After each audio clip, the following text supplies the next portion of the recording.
الله أكبر الله أكبر لا إله إلا الله الله أكبر الله أكبر ولله الحمد. أعوذ بالله من الشيطان الرجيم. يريد الله بكم اليسر ولا يريد بكم العسر ولتكملوا العدة ولتكبروا الله على ما هداكم ولعلكم تشكرون. بارك الله لنا ولكم في القرآن العظيم ونفعنا وإياكم بالآيات والذكر الحكيم.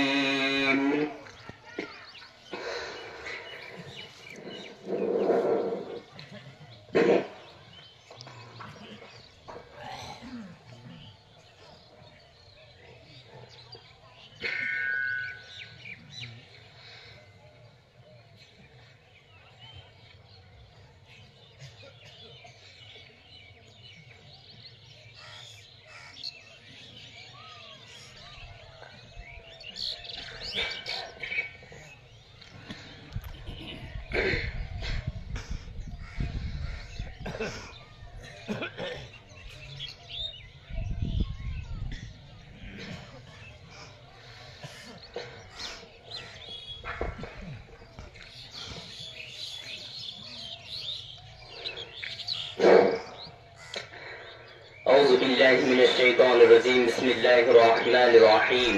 الحمد لله نحمده ونستعينه ونستغفره ونؤمن به ونتوكل عليه ونعوذ بالله من شرور أنفسنا ومن سيئات أعمالنا. من يهده الله فلا مضل له ومن يضلله فلا هادي له. ونشهد أن لا إله إلا الله وحده لا شريك له ونشهد أن سيدنا ومولانا محمدا عبده ورسوله الذي أرسل بالحق بشيرا ونذيرا.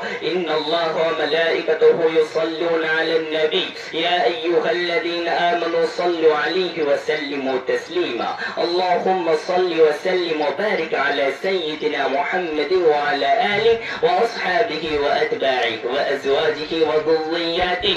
قال النبي صلى الله عليه وسلم أرحم أمتي بأمتي أبو بكر وأشدهم في أمر الله عمر وأصدقهم حياء عثمان وأخزاهم علي وفاطمة سيدة نساء أهل الجنة والحسن والحسين سيدا شباب أهل الجنة وحمزة أسد الله وأسد رسولي. اللهم اغفر للعباس ووالده مغفرة ظاهرة وباطنة لا تغادر ذنبا.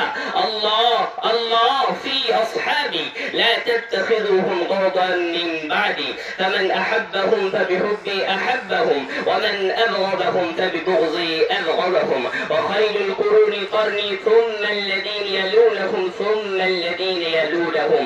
اللهم أعز الإسلام والمسلمين بالإمام العادل ذي القوة القاهرة والسلطة الظاهرة على الكفرة الباغية. واغفر اللهم لجميع المؤمنين والمؤمنات والمسلمين والمسلمات الأحياء منهم والأموات برحمتك يا أرحم الراحمين. والحمد لله رب العالمين. أعوذ بالله من الشيطان الرجيم. إن الله يأمر بالعدل والإحسان وإيتاء ذي القربى وينهى عن الفحشاء والمنكر والبغي يعظكم لعلكم تذكرون.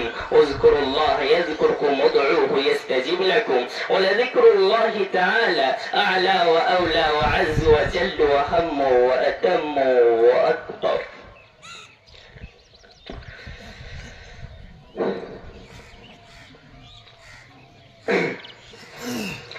আলহামদুলিল্লাহ আমরা বহু মানুষ বসে আছি। ছোট্ট 2 মিনিট সময় নেব। আমরা আমাদের আল্লাহ রাব্বুল আলামিন যা কিছু দিয়েছেন তার জন্য একটু প্রশংসা স্বরূপ একবার মহব্বতের সঙ্গে বলি আলহামদুলিল্লাহ। একটু আরো মহব্বতের সঙ্গে বলুন আলহামদুলিল্লাহ। এই আলহামদুলিল্লাহ আল্লাহর নামটা নিতে আমাদের কোনো লজ্জা নেই। আমরা যখন পৃথিবীর মধ্যে প্রথম জন্ম নিয়েছিলাম আমাদের কানে যে ফার্স্ট তাকবীর দেওয়া হয়েছিল সেই তাকবীরের ধ্বনিটা কি ছিল? আল্লাহু আকবার। আমরা যখন আবার মৃত্যুবরণ করব আমাদের শেষ তাকবীর কি হবে? আল্লাহু আকবার। এই নামটা নিতে আমাদের লজ্জা কিসের? আজ আমরা মুসলিম জাতি। আজ আমাকে চলো হাদিস কোরআন দেওয়া হয়েছে, এমন একটি মূল্যবান কিতাব দেওয়া হয়েছে, তারপরেও আমরা চারিদিকে দেখছি মুসলিম লাঞ্ছিত, বঞ্চিত, অপমানিত হয়ে রয়েছে। কেন? কারণ আমরা হাদিস কোরআনের যে মূল জিনিস, সেই জিনিসটাকে আমরা ছেড়ে দিয়েছি। ছোট্ট একটা বিষয়, ছোট্ট একটা উদাহরণস্বরূপ একটা গল্প বলবো। বিষয়টা হচ্ছে, আগে সাহাবারা ছিল, তাদের অল্প সংখ্যক মানুষ ছিল। বদরের যুদ্ধে শুনেছেন, নামি দামি যুদ্ধেও শুনেছেন। মাত্র কি খালিদ বিন ওয়ালিদ মাত্র 3000 সৈন্য নিয়েছিল, একদিকে ছিল 2 লক্ষ সৈন্য।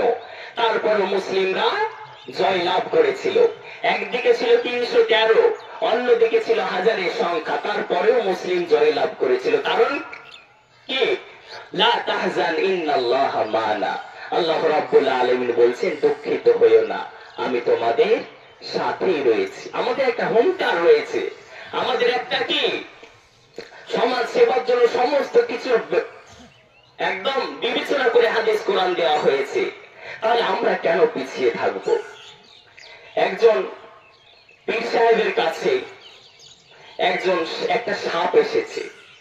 সাপ আসার পর পীর সাহেবকে বলছে, আমাকে মরিদ বানান। তখন পীর সাহেব বলছে, আমি তো কোনো সাপ বা কোনো জীব জন্তুকে মরিদ বানাই না। তখন সাপটা রিকোয়েস্ট করে বলছে, আমাকে মুরিদটা বানিয়ে নিন।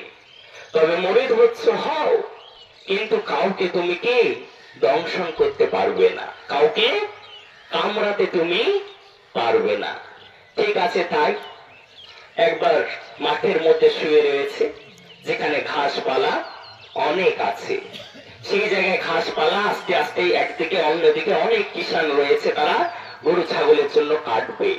তো কাটতে কাটতে কেটেছে, অন্ধকারের কারণে, সন্ধ্যাবেলার কারণে বুঝতে পারেনি। ওই সাপটাকে কি ভেবেছে? দড়ি ভেবেছে।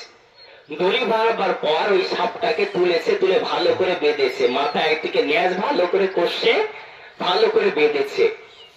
তারপরে সে তো পীর সাহেবের অনুমতি নিয়েছে, দংশন করতে পারবে না।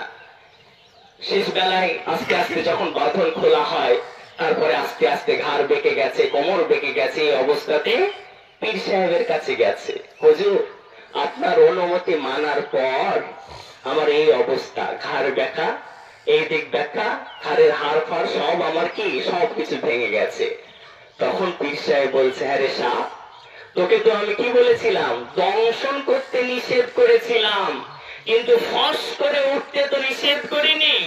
তুই যদি একবার ফস করে উঠতিস, তাহলে ওই কিষানের 14 গোষ্ঠী সহ সবাই পালিয়ে যেত। তো আমাদের মুসলিমের অবস্থা ঠিক তাই।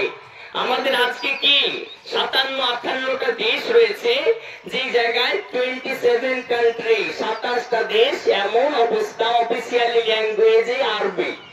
তারপরেও আমরা পিছিয়ে। সবাই মিলে যদি একবার হুঙ্কার দেয়, তাহলে ইসরায়েল কেন, ইসরায়েলের বাপকেও ছেড়ে দিতে হবে।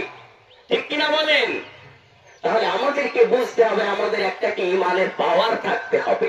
আজ ইমানের স্বাদ আমরা ছেড়ে দিয়েছি, তাই জন্য আমাদের এই অবস্থা। আজ আমাদের মধ্যে সমস্ত রকমের খারাপ কাজ ঢুকে বসে আছে। খোদা না করুক আজকে আমরা এই রমজান পেয়েছি, কালকের দিনটা অত্যন্ত দুঃখ লেগেছে যে আমাদের